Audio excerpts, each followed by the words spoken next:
ಒಂದಾನೊಂದು ಕಾಡು, ಅಲ್ಲಿ ಬಗೆ ಬಗೆಯ ಪ್ರಾಣಿಗಳು ವಾಸವಾಗಿದ್ದವು. ಆನೆಯು ಆ ಕಾಡಿನ ಅಧಿಪತಿಯಾಗಿತ್ತು. ಅದು ಆಗಾಗ ಸಭೆ ಕರೆದು ಅವುಗಳ ಕ್ಷೇಮ ಸಮಾಚಾರವನ್ನು ವಿಚಾರಿಸುತ್ತಿತ್ತು.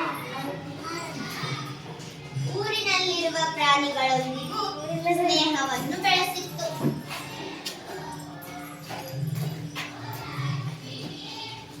ಅವುಗಳಿಗೂ ಸಭೆಯಲ್ಲಿ ಪಾಲ್ಗೊಳ್ಳಲು ಅವಕಾಶ ನೀಡುತ್ತಿತ್ತು. ಉತ್ತಮ ನಾಯಕತ್ವ ಗುಣ ಹೊಂದಿರುವ ಆನೆಯು ಎಲ್ಲ ಪ್ರಾಣಿಗಳಿಂದಲೂ ಮೆಚ್ಚುಗೆಯನ್ನು ಗಳಿಸಿತ್ತು.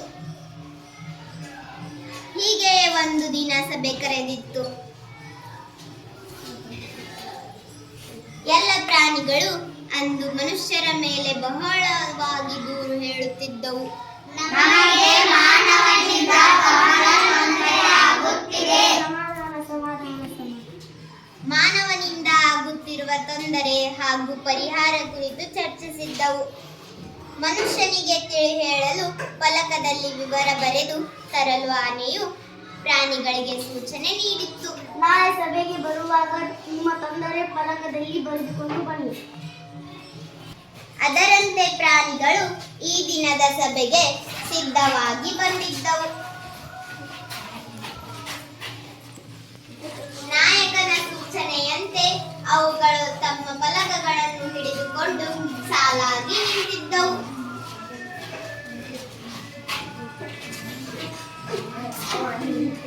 ಆನೆಯು ಅವುಗಳನ್ನು ಒಂದೊಂದಾಗಿ ಓದುತ್ತಾ ಮುನ್ನಡೆಯಿತು.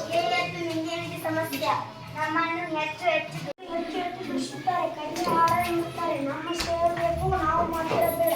ಆದರೆ ನಮ್ಮ ಸೇವೆಯನ್ನು ಬರದಿರಿ. ದಯವಿಟ್ಟು ಸಕಲ ಪ್ರಾಣಿಗಳು ನಮ್ಮ ಬದುಕಿನ ಆಧಾರ ತಾನ ಕಾಡು, ಅದನ್ನು ನಾಶ ಮಾಡುತ್ತಿದ್ದೀವಿ.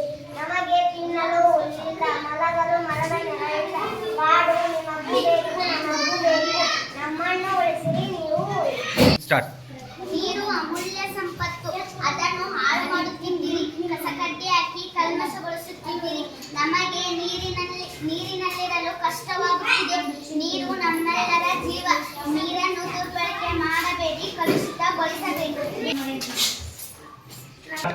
ನಮಗೇನು ತಿನ್ನಲು ಎಲ್ಲವನ್ನು ನೀವು ತಿನ್ನುತ್ತೀರಿ, ತಿಂದು ಹೆಚ್ಚಾಗಿ ಹಾಳು ಮಾಡುತ್ತೀರಿ. ನನ್ನ ಹೊಟ್ಟೆ ಹಸಿವಿನ ಬಗ್ಗೆ ನೀವು ಗಮನಿಸುವುದಿಲ್ಲ. ನಮಗೇನು ಉಳಿಸುವುದಿಲ್ಲ. ನೀವು ತಿನ್ನು, ನಮಗೂ ತಿನ್ನಲು ಬೇಕು. ನಾವು ನಡೆದಾಡಬೇಕು, ಓಡಾಡಬೇಕು. ನಮಗೂ ದಾರಿ ಬಿಡಿ. ಹಾದಿ ಬೀದಿಗಳಲ್ಲಿ ನೀವು ಮತ್ತು ನಿಮ್ಮ ವಾಹನಗಳೇ ತುಂಬಿವೆ. ಮೈ ಮೇಲೆ ಎಚ್ಚರಿಕೆಯಂತೆ ಸಾಗುತ್ತೀರಿ. ಇತರರಿಗೆ ತೊಂದರೆ ಕೊಡುತ್ತೀರಿ. ಸರಿಯಾಗಿ ಚಲಿಸಿರಿ. ನಮಗೂ ಶಾಂತಿ ನೆಮ್ಮದಿ ಬೇಕು. ನೋವಿನಲ್ಲೂ ನಲಿವಿನಲ್ಲೂ ಪಟಾಕಿ ಸಿಡಿಸುತ್ತೀರಿ. ನಕ್ಕಂಡು ಮತ್ತು ಗುಂಡುಗಳನ್ನು ಸಿಡಿಸುತ್ತೀರಿ. ನಮ್ಮ ಹೃದಯ ಸಿಡಿದು ಹೋದಂತ ಮತ್ತು ಗುಂಡು ಸಿಡಿಸಬೇಡಿ, ಶಾಂತಿಯನ್ನು ಕೆಡಿಸಬೇಡಿ.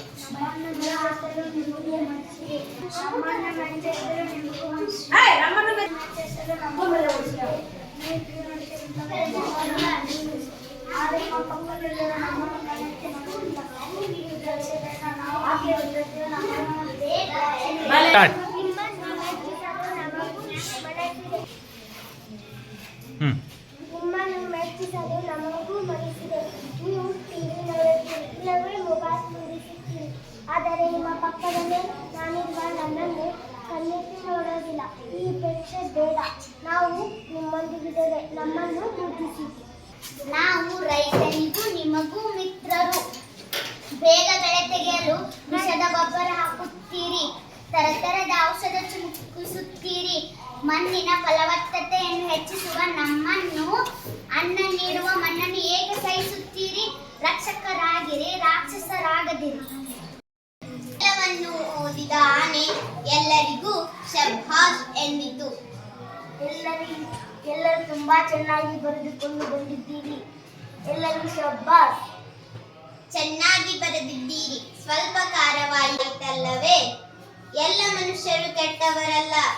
ಎಲ್ಲರ ಕುರಿತಾಗಿಯೂ ಈ ರೀತಿಯ ಆಕ್ರೋಶ ಸಲ್ಲದು. ಇರಲಿ, ಇವುಗಳನ್ನು ಇನ್ನೊಮ್ಮೆ ಪರಿಶೀಲಿಸಿ ಚರ್ಚಿಸೋಣ. ಫಲಕಗಳನ್ನು ಕಾಡಿನ ಅಂಚಿನ ರಸ್ತೆಯ ಬದಿಯಲ್ಲಿ ಪ್ರದರ್ಶಿಸೋಣ. ಬನ್ನಿರಿ, ಎಲ್ಲರೂ ಮೊದಲು ಊಟ ಮಾಡೋಣ. ಭೋಜನ ಶಾಲೆಗೆ ನಡೆಯಿರಿ. ಎಲ್ಲಿಯೂ ಆ ಕಡೆಗೆ ಹೆಜ್ಜೆ ಹಾಕಿತು.